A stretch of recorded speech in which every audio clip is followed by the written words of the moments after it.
A divorce completely ends a whole version of your life. And while the world tells you to move on, your heart doesn't follow a timeline. You can't rush healing. You can't fast forward through grief.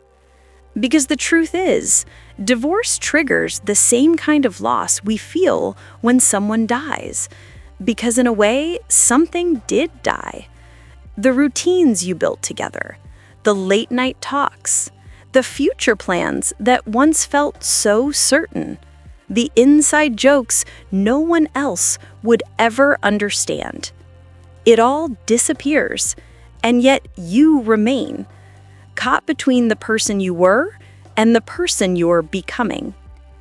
Grief after divorce isn't just sadness, it's confusion, anger, disbelief, and moments where you feel both strong and shattered in the same breath. And it comes in stages, not perfectly, not predictably, but like waves that rise and fall over time.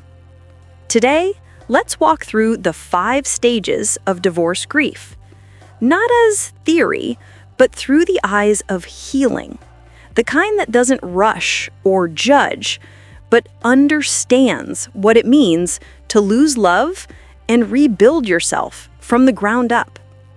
Denial. This can't be happening. Denial often begins long before the divorce is official.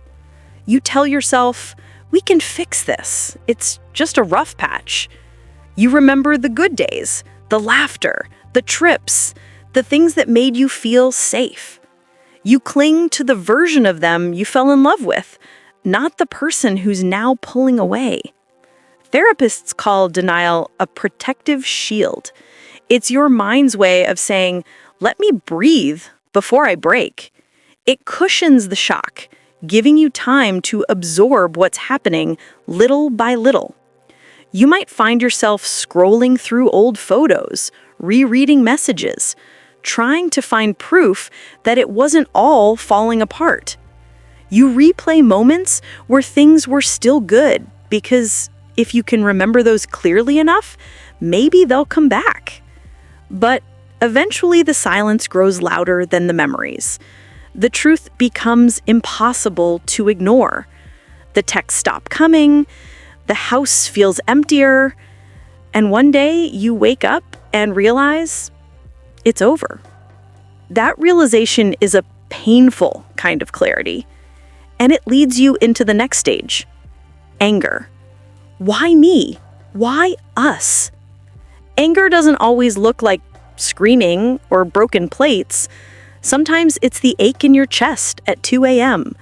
Sometimes it's blaming yourself for everything that went wrong. And sometimes it's being angry at life, at love, for being so unfair. You might feel angry at your ex for leaving, or for staying too long and pretending. You might feel angry at yourself for missing the red flags or for not walking away sooner. Anger can also be directed at the world. Why does everyone else seem fine while you're falling apart?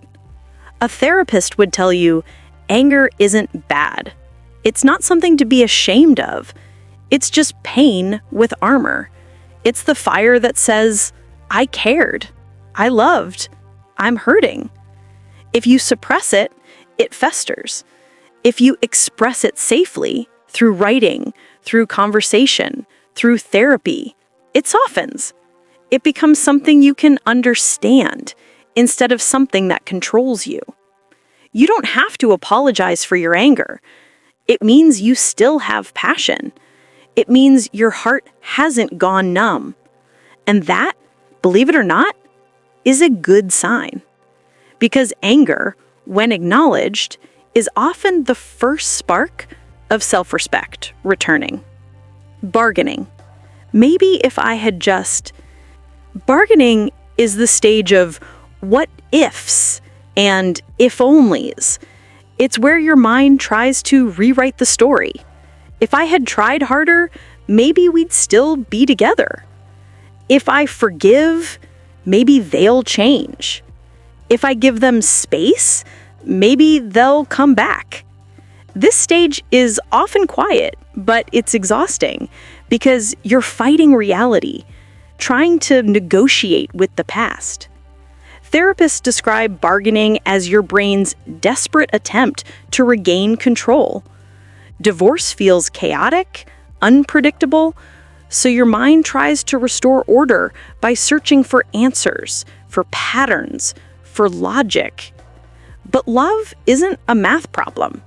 Sometimes it ends not because someone stopped caring, but because life shifted in ways that made staying impossible.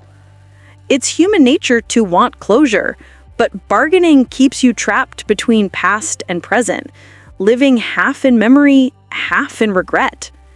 The truth is, you can't change what already happened, but you can choose what happens next.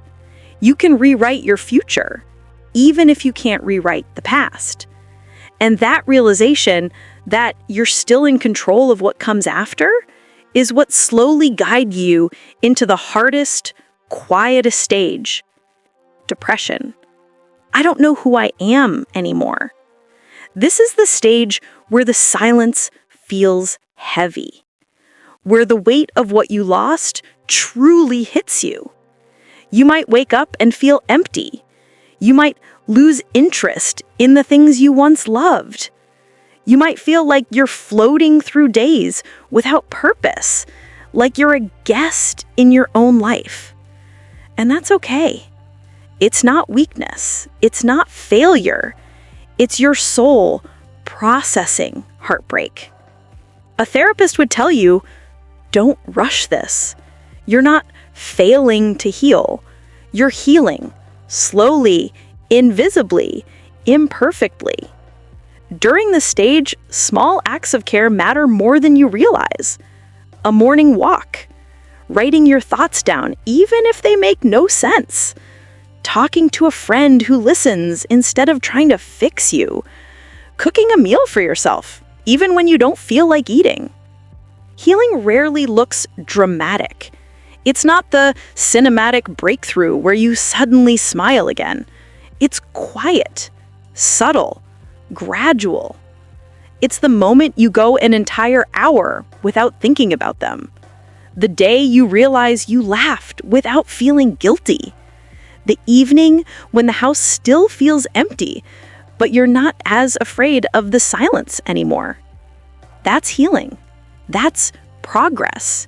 And from there, you begin to approach something softer, something that doesn't erase the pain, but makes it livable. Acceptance. Maybe this ending is also a beginning. Acceptance doesn't mean you're happy about what happened. It means you've stopped fighting reality. You understand that the marriage ended, but you didn't. You begin to feel moments of peace again. A quiet morning coffee that doesn't sting as much. A song that used to make you cry, that now just makes you remember.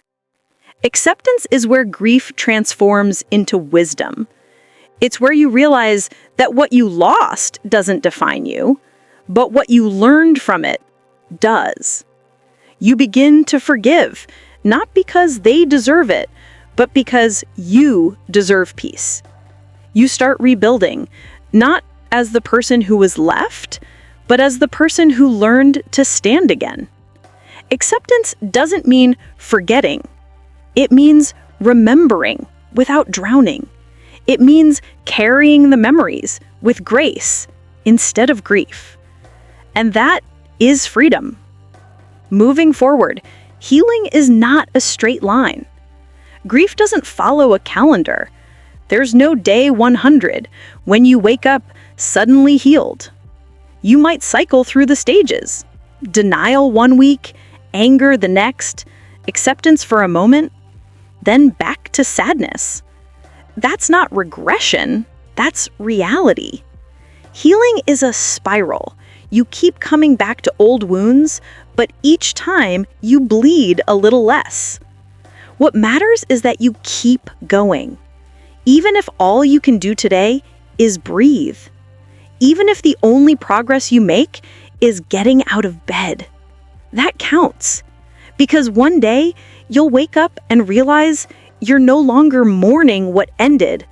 You're grateful for what began. You'll see that the version of you that broke has given birth to someone stronger, someone wiser, softer, kinder. You'll realize that healing didn't erase the pain, it transformed it. You survived what you thought would destroy you. And that survival is not just strength, it's rebirth. Final message: you're not alone. You're just beginning again. Divorce may have ended a chapter, but it didn't end your story. You're still the author. You still have pages left to write, pages filled with rediscovery, with peace, with self-love. You will laugh again, not because you forgot, but because life still holds beauty. You will trust again, not because the pain vanished, but because your heart learned how to open despite it. And one day you'll look back not with bitterness, but with quiet understanding. You'll realize that every sleepless night, every tear, every "I can't do this" moment was shaping you into the person who finally could. So, if you're here listening to this, you've already started healing. You've already begun again. This isn't your ending. It's the start of your becoming.